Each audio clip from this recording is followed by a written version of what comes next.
ତୁମେ ଏବେ ଯେଉଁ ସମାଜରେ ଅଛ ସେଟା ସାଧାରଣ ସମାଜ ନୁହେଁ।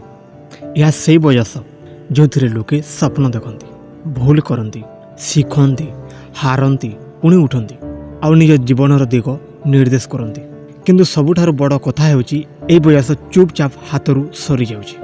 ଦିନ କେବେ ଗଲା, ମାସ କେବେ ଗଲା, ବର୍ଷ କେବେ ଗଲା, ଏହା ମନେ ପଡ଼ିବା ପୂର୍ବରୁ ଅନେକ ଲୋକ ଦେଖନ୍ତି ଯେ ସେମାନଙ୍କ ମନରେ ଥିବା ସ୍ୱପ୍ନଗୁଡ଼ିକ ଆଜି ଯାଏ କାଗଜରେ ଅଟିକି ରହିଛି। ଗୋଟେ କଥା ସବୁବେଳେ ମନେ ରଖ, ସମାଜ କେବେ ରୁକେନି। ତୁମେ ଥକିଯିବ, ଦୁଃଖରେ ରୁହ, ଭଜରେ ରୁହ, ଆଲସରେ ରୁହ, ସମାଜ ତା'ର ଗତିରେ ଚାଲିଥାଏ। ଆଜି ଯେଉଁଦିନ ତୁମେ କାଲିରୁ ଆରମ୍ଭ କରିବି କହୁଛ, ସେ କାଲି ଆସିଲେ ପୁଣି ଅନ୍ୟ ଗୋଟେ କାଲି ଆସିଯାଏ। ଏଇଭଳି କରି କରି ଗୋଟିଏ ଦିନ ହରାଏ, ତାପରେ ବର୍ଷ ହରାଅ, ତାପରେ ନିଜ ଆତ୍ମବିଶ୍ୱାସ ହରାଇ ଦିଅ। ତୁମ ଜୀବନରେ ଯେତେବେଳେ ତୁମ ନିଜକୁ କହିବ ଆଉ ଥୋଡ଼ା ପରେ ଉଠିବି, ଆଉ ଥୋଡ଼ା ପରେ ପଢ଼ିବି, ଆଉ ଥୋଡ଼ା ପରେ କାମ କରିବି, ଆଉ ଥୋଡ଼ା ପରେ ନିଜକୁ ବଦଳାଇବି, କିନ୍ତୁ ସେଇ ଆଉ ଥୋଡ଼ା ପରେ ବୋଲି କହିବାଟା ଯେଉଁ ସମାଜକୁ ତୁମେ ଡାକୁଛ ସେ ସମାଜ କେବେ ଆସେ ନାହିଁ।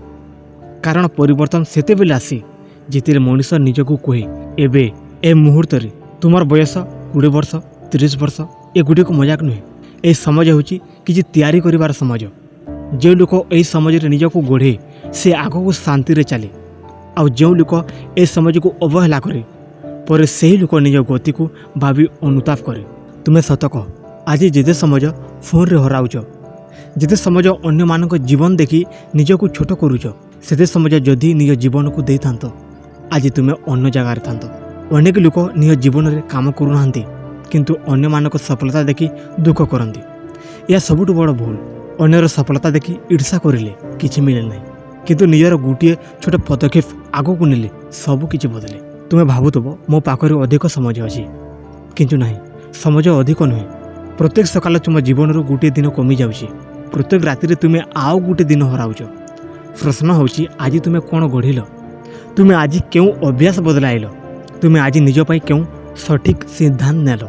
ଯଦି ତୁମେ ପ୍ରତିଦିନ ଗୋଟେ ଭୁଲ କରିବ ତେବେ 5 ବର୍ଷ ପରେ ମଧ୍ୟ ତୁମେ ଏଇ ଜାଗାରେ ରହିବ। ସମାଜ କେବଳ ବୟସ ବଢ଼ାଏ, ସମାଜ କେବଳ ବୟସ ବଢ଼ାଏ ନାହିଁ, ସମାଜ ତୁମ ଅବହେଳାକୁ ମଧ୍ୟ ବଡ଼ କରିଦିଏ।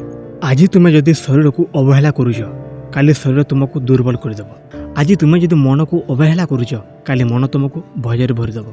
ଆଜି ତୁମେ ଯଦି ସ୍ୱପ୍ନକୁ ଅବହେଳା କରୁଛ କାଲି ସେହି ସ୍ୱପ୍ନ ତୁମକୁ ପଚାରିବ ମୋତେ କାହିଁକି ଜନ୍ମ ଦେଲୁ?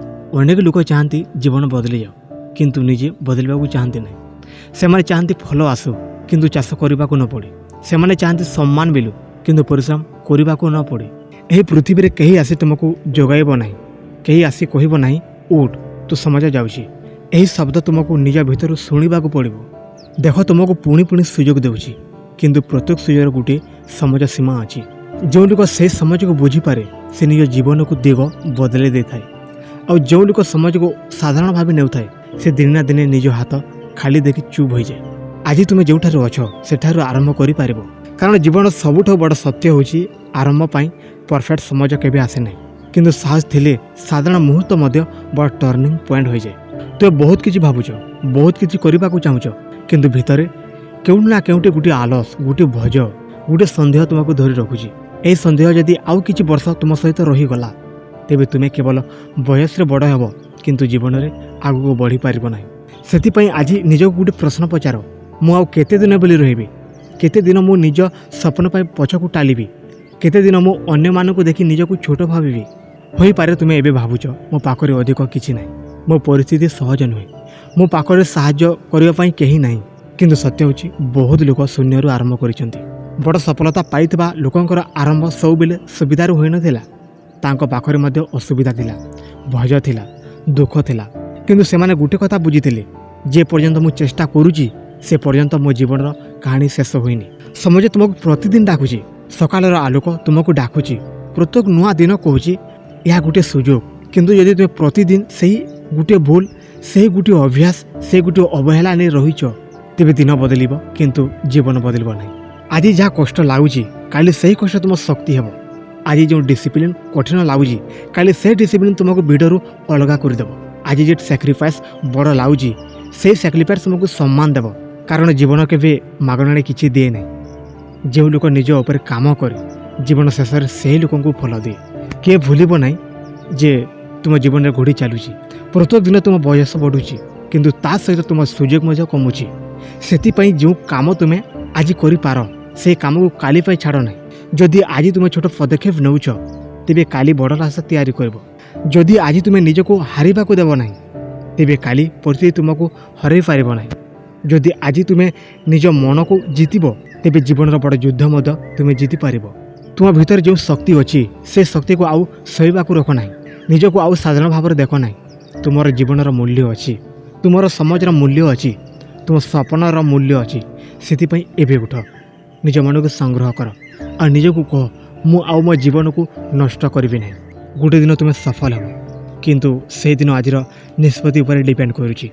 ଗୋଟେ ଦିନ ଲୋକେ ତୁମକୁ ଦେଖି ପ୍ରେରଣା ନେବେ କିନ୍ତୁ ସେଥିପାଇଁ ଆଜି ତୁମକୁ ନିଜ ଆଲସ, ଭଜ ଓ ଅବହେଳାକୁ ଜିତିବାକୁ ପଡ଼ିବ। ସେଥିପାଇଁ ଆଜିର ରାତିରେ ଗୋଟିଏ କଥା ମନେ ରଖ, ଜୀବନ ବହୁତ ସ୍ପିଡ଼, ସମାଜ ବହୁତ ମୂଲ୍ୟବାନ ଆଉ ତୁମ ଭିତରେ ଥିବା ସମ୍ଭାବନା ବହୁତ ବଡ଼। ଏହାକୁ ଅବହେଳା କର ନାହିଁ। ନିଜ ପାଇଁ ଜାଗ, ନିଜ ପାଇଁ ଚାଲ, ନିଜ ପାଇଁ ଲଢ଼। କାରଣ ଆଜି ଯଦି ତୁମେ ଉଠିବ ତେବେ ଆଗାମୀ ଦିନ ତୁମ ଜୀବନ ତୁମକୁ ଗର୍ବରେ ଦେଖିବ।